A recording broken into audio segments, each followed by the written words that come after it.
dober večer. Septembra o septembru, to se mi zdaj glih ful paše zraven. Ana, v bistvu sem imel danes velik problem, kako sploh začeti, ne? Po vsem, kar se je že v knjigi pisalo in tako naprej. In potem sem šel raziskovati malo intervjuje za nazaj in eden prvih pogovorov o knjigi potem, ko je išla,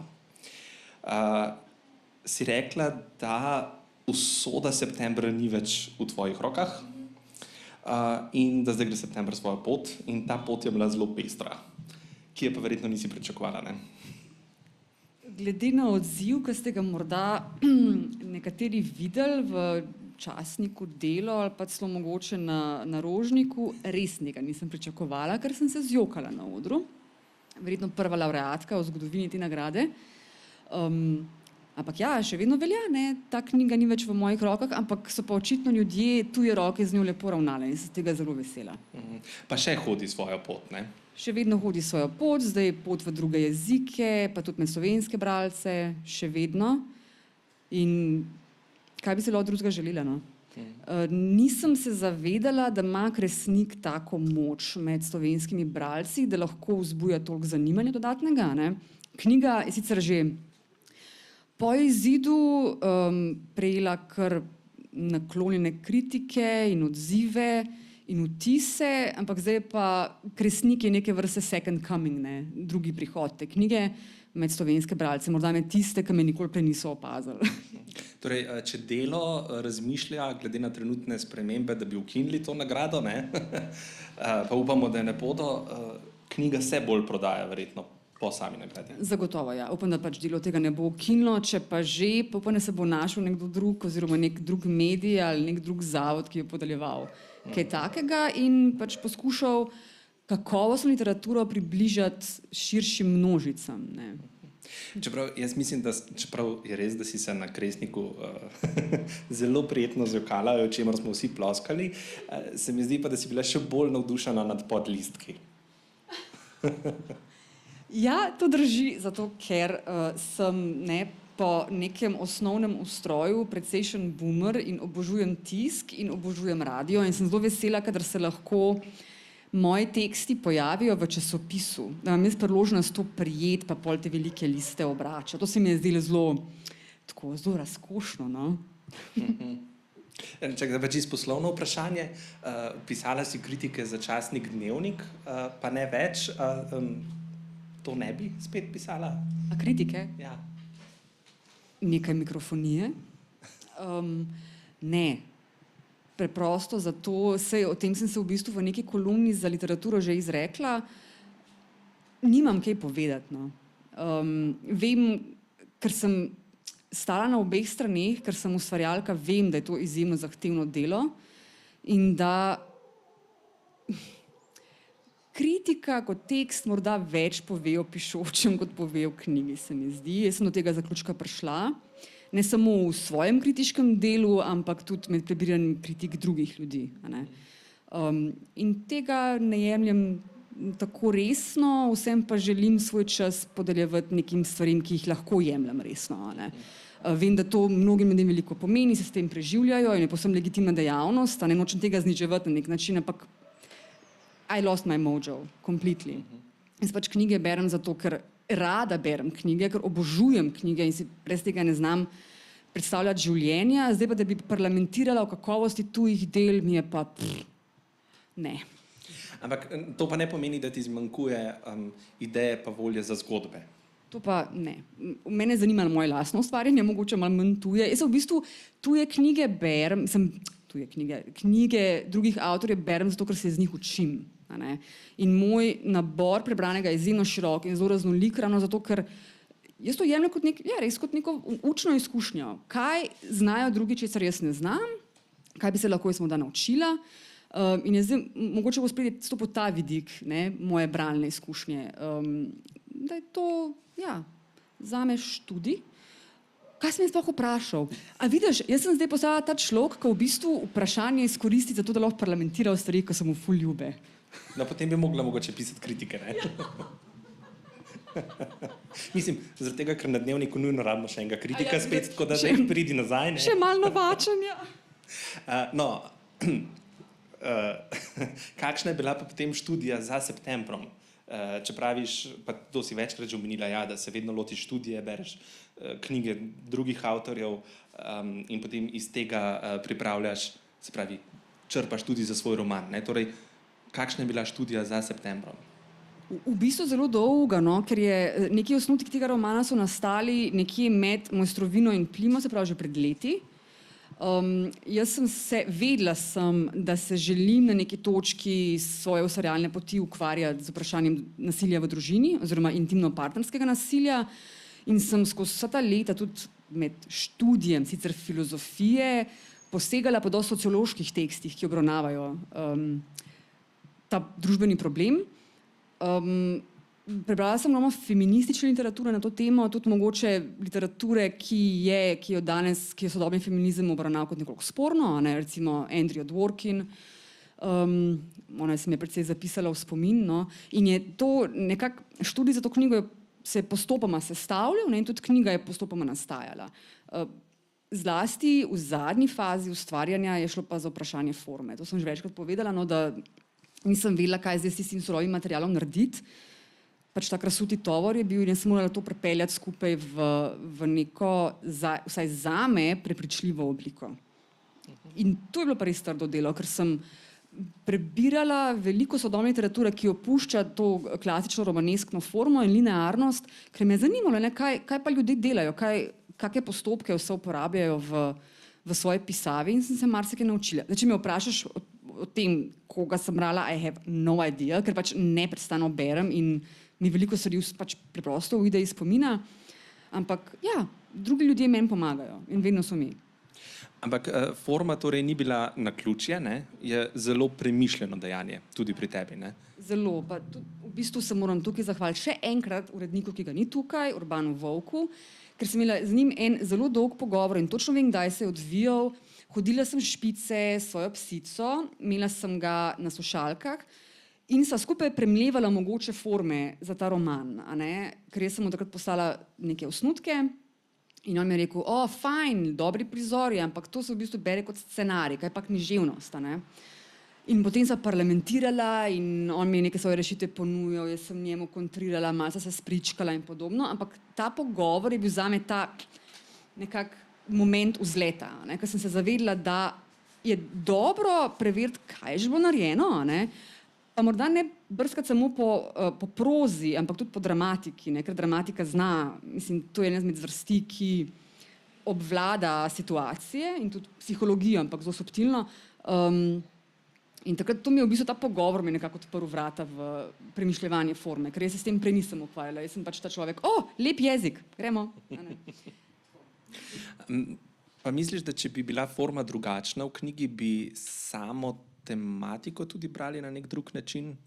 Ja, zagotovo, no, ker je to zagotovo moja prva knjiga, v kateri je veliko elips, a ne, veliko več izpustov je, kot je povedanega na nek način.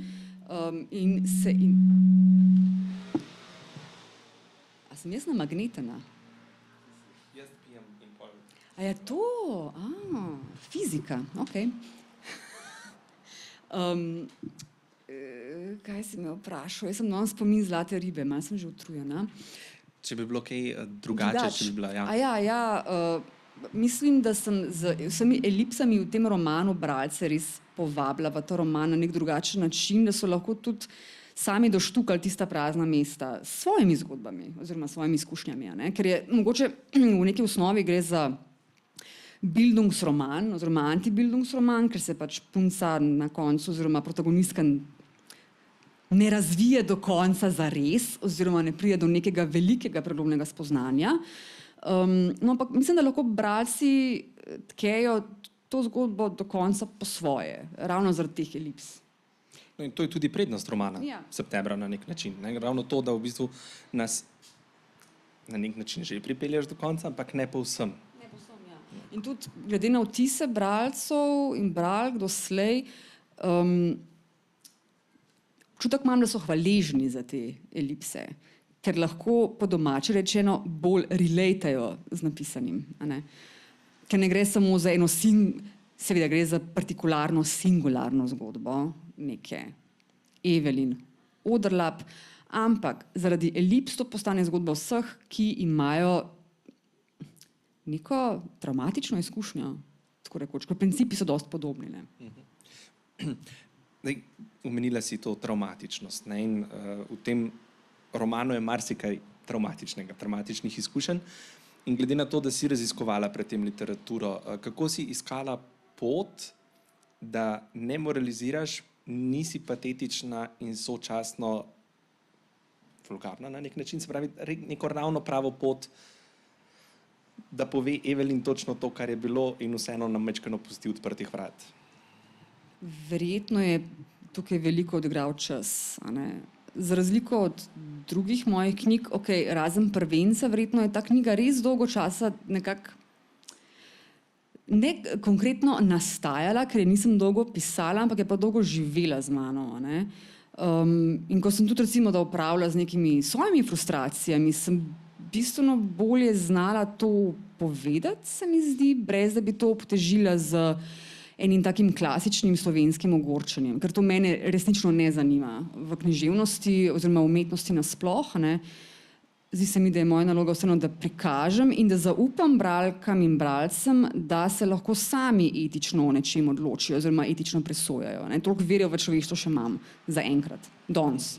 Ne vem, kako bo jutri. Mogoče je ta knjiga samo odraz moje večje zrelosti. Seveda na koncu nisem, ampak sem pa definitivno bolj zrela, kot sem bila pred nekaj leti. Pa je bil morda kakšen odziv bralcev ali pa urednikov ali pa testnih bralcev, ki so se morda bali, da greš morda na trenutke predaleč? V prikazovanju nasilja? Recimo, tega je zelo malo. Ne, sva imela pa z urednikom pogovore o tem, ne? Ker v mojem prvem osnutku je bil prizor, v katerem oče, hvala sem uporabiti grdo besedo, pa je ne bom, prebunka Evelin, je bil mnogo daljši in mnogo bolj podroben. Ne? In je postal, ni bil naturalističen, ampak se že tako malo je bil že mejno body horror. No? In sva ugotovila, da to morda ni pravi način, ker je prevzel toliko energije bralske, da je potem vse ostalo, kar ima knjiga za povedati, malo zodenelo. No? Tako.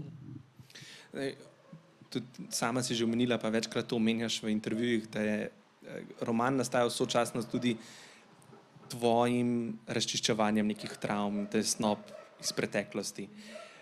Ti je knjiga pri tem pomagala morda, se pravi to pisanje, neke zgodbe ti je pomagalo predelati svoje lastne tesnobe in travme, ali v resnici ni tega recepta? Ne, jaz v resnici ne verjamem, da karkoli zares predelamo, ampak predelujemo. Ne? Recimo, ta knjiga je odraz enega življenjskega obdobja, odraz enega dela moje prehojene poti, ni pa to zaključena pot. Vsekakor. Jaz osebno pisanje ne doživljam kot terapijo, ampak kot izraz Ane Schnabel v času. Zato Ana Schnabel nikoli ni dokončan projekt in tudi njene knjige v bistvu nikoli niso dokončan projekt. Pa verjetno potem tudi ni zaradi tega nadaljevan, ne? Tako, ja.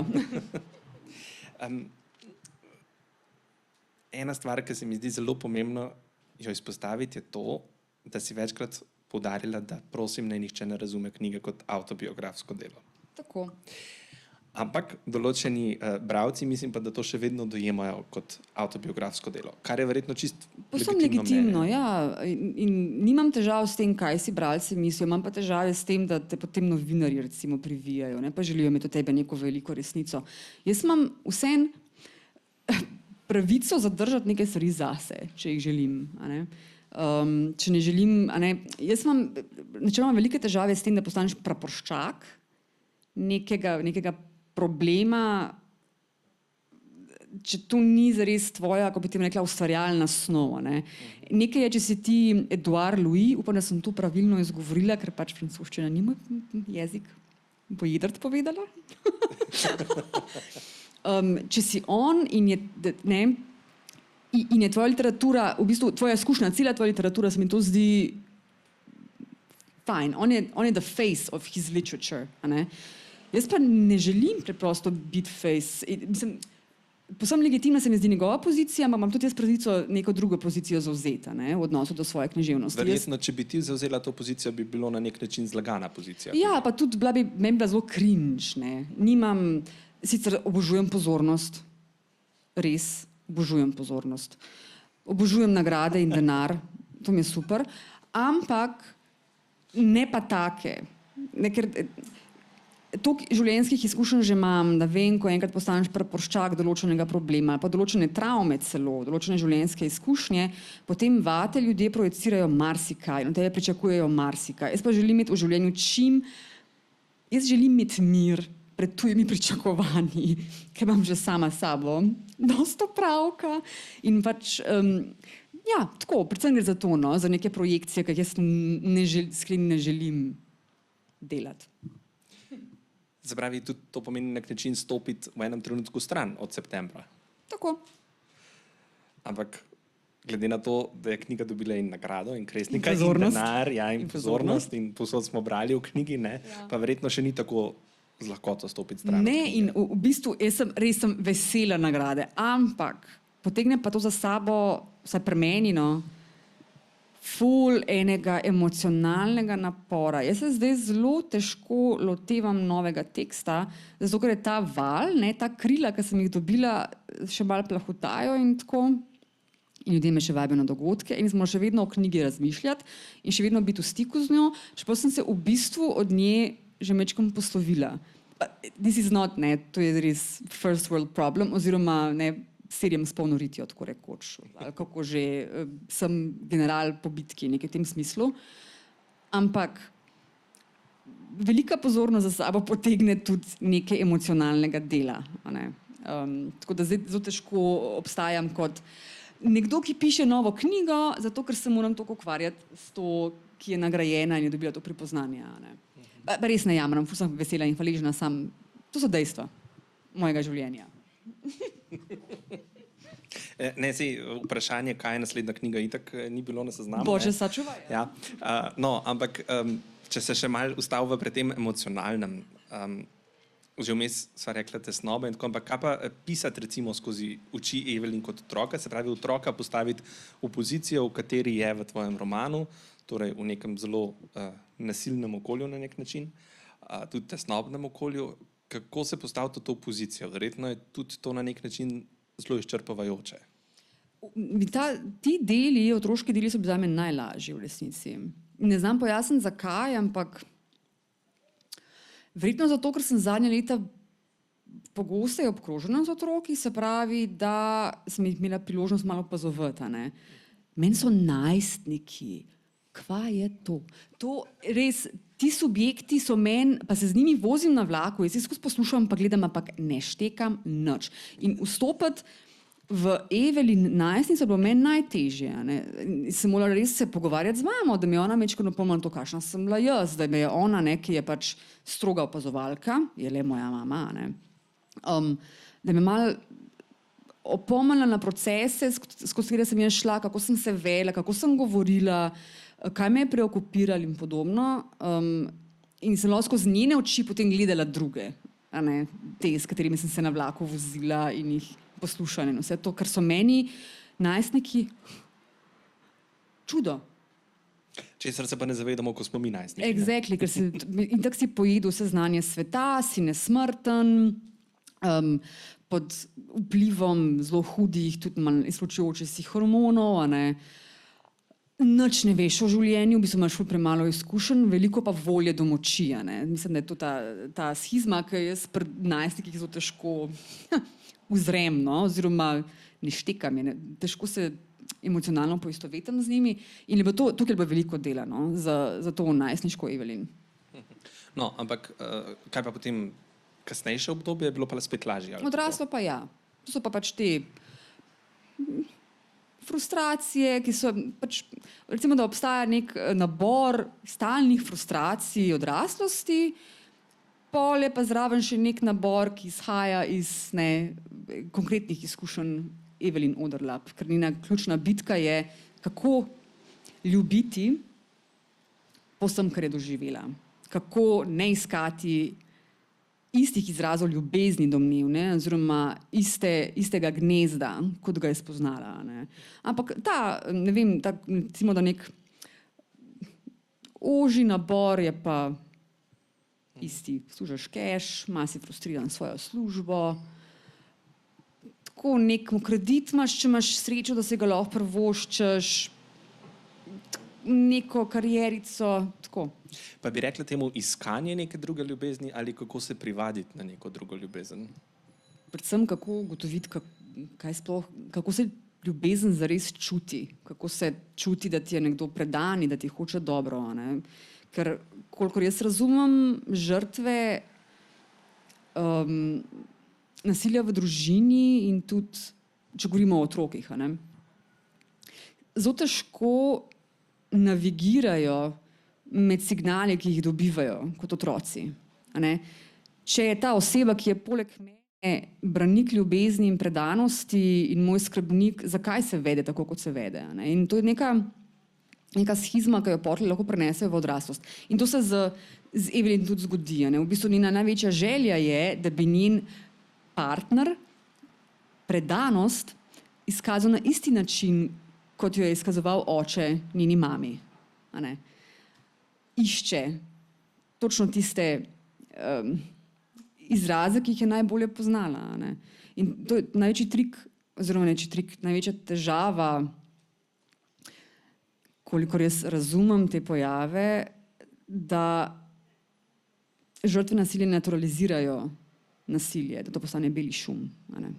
In ga lahko tudi ponavljajo, seveda. No, zanimivo pri vsem tem je, da po nagradi Kresnik je na več slovenskih medijev pisala gospa iz nekje na Koroškem, ki je prepričana, da si popisala njeno avtobiografijo. Ja. In sicer ni Evelyn, mislim, da je Eva ali nekaj takega, ampak je pisala in večkrat že prosila za kontakt. Ja.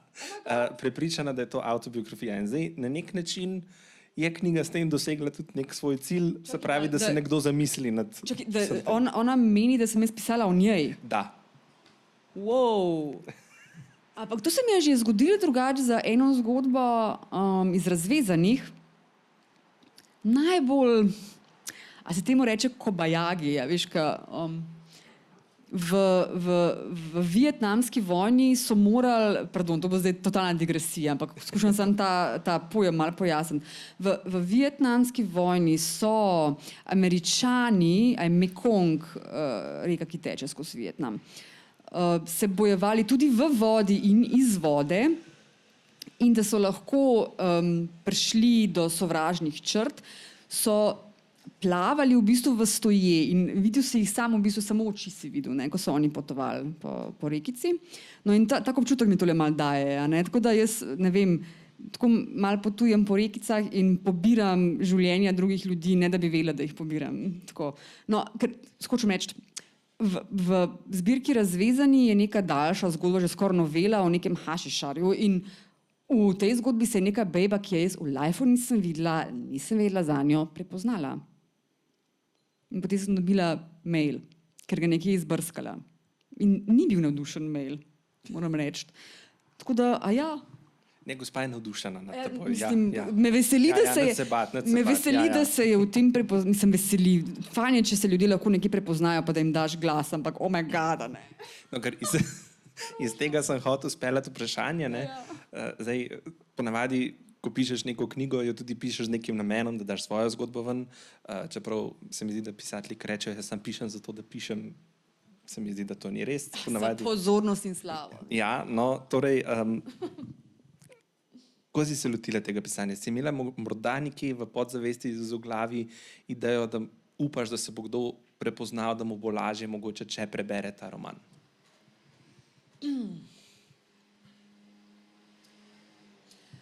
Zdaj, v meni je zelo malo socialne delavke, to moram reči.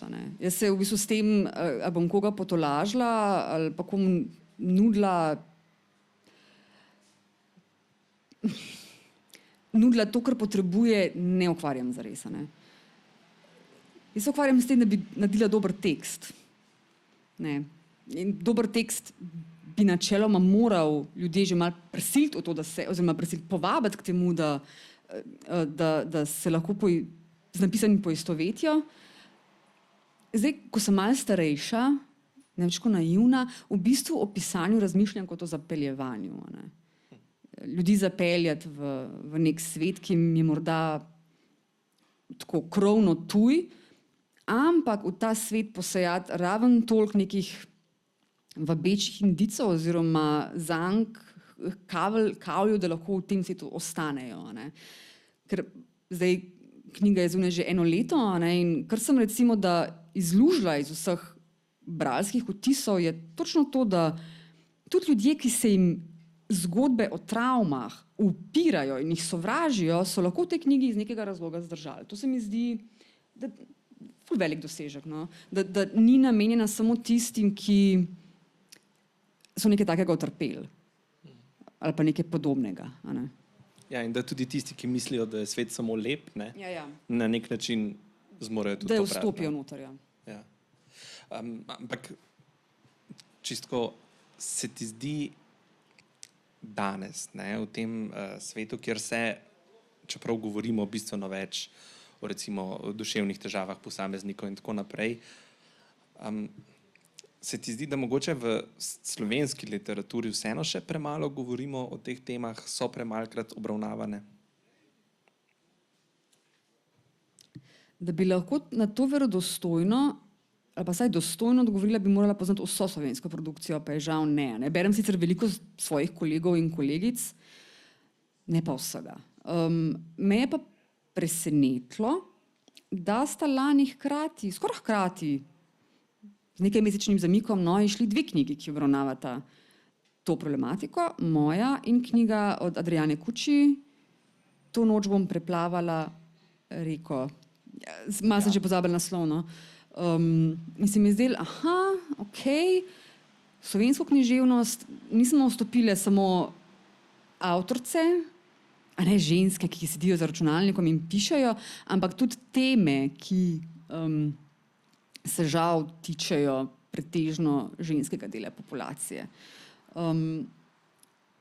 Sicer pa jaz bi slovenski literaturi privoščila eno stvar, in to je, da se odreši moraliziranja. To. Bolj kot vstopa zahtevnih tem bi privoščila to. Mogoče čez 20 let. Počasi. Z novimi generacijami, ki so se mečko osvobodile tega napuha lepih duš, to mečkan umira, ne? Oziroma malo izginja iz literarnega prostora, ampak bo seveda trajalo, da se bodo te generacije obrnile. No, Kresnik se je vsekakor vsaj malo obrnil. Končno. Še čisto tako za konec vprašanje, ki mene vedno zanima, je, če bi lahko karkoli spremenila pri tvoji Evelin ali knjigi, kaj bi to bilo? Tisti prizor, v katerem jemljejo droge, bi mogoče malo širila. Ampak to samo zato, ker sem občudovala podoben pasus v knjigi svojega kolega Jasmina Freliha v Ledenih možeh. To se mi zdi v bistvu najmočnejši del njegovega romana, ko gre glavni protagonist na nek rempeč po Ljubljani in je mal, ne vem, na Metelkovi ali kje, pol mal v stanovanjih, mal pijejo čaj iz gob, mal so zadeti, mal imajo trojčke in tako, in to je bilo tako res vrhunsko. In ko sem prebrala to sicer potem, ko sem že oddala roman, sem si mislila, se v bistvu lahko s tem, kar veliko narediš. Ampak bi to bila potem neka druga zgodba, verjetno, ne? Če bi dala temu veliko teže. Me je pa naredilo name močen vtis to, da je jezik lahko toliko visceralen. No? No, ampak saj, kot praviš, tvojega pisanja še ni konec, ne? No, torej, mogoče. Hvala, če imaš še kdo kakšno vprašanje prav iz publike. Najhujši del dogodka. Vabljeni. Pogremo pa pit šampanc. Hvala lepa. Hvala. Ne, eno vprašanje imamo. Ja, novinarka, itak. Hvala lepa. Ne, to vprašanje smo rekli ne. Ampak vseeno me zanima. A ste novinarka? Ja. Ampak ne iz novinarskih vod, tako prihajam osebno. Osebno dogodek, ki me prihajate. osebno zanima. Hvala. Tema Veste, tako bom zelo iskreno povedala, ker pač taka sama, ne. Pred kratkim, julija, sem zavrgla 30 strani romana, ker sem ugotovila, da so vse skupaj samo besede in ko jebe. Kljub temu, da sem temu tekstu posvetila kar nekaj časa, namreč zamislila sem si, da bo glavna protagonistka astronomka, katere mama, astronomka, je postala članica nekega astrološkega napol kulta. No, anyways, to je šlo po zlu. Na kar sem šla v temno jamo, si pult perje in ugotavljati, kaj je z mano narobe, in ugotovila, da se moram ukvarjati s svojo največjo frustracijo v življenju, in to je delo. Tako da tema bo delo. Imam protagonistko, pa pojma nimam, kaj se bo zgodilo, no? Ampak vidim pa človeka, ki bo to nosil. Long story short. Hvala vam. Super, to je to. Hvala.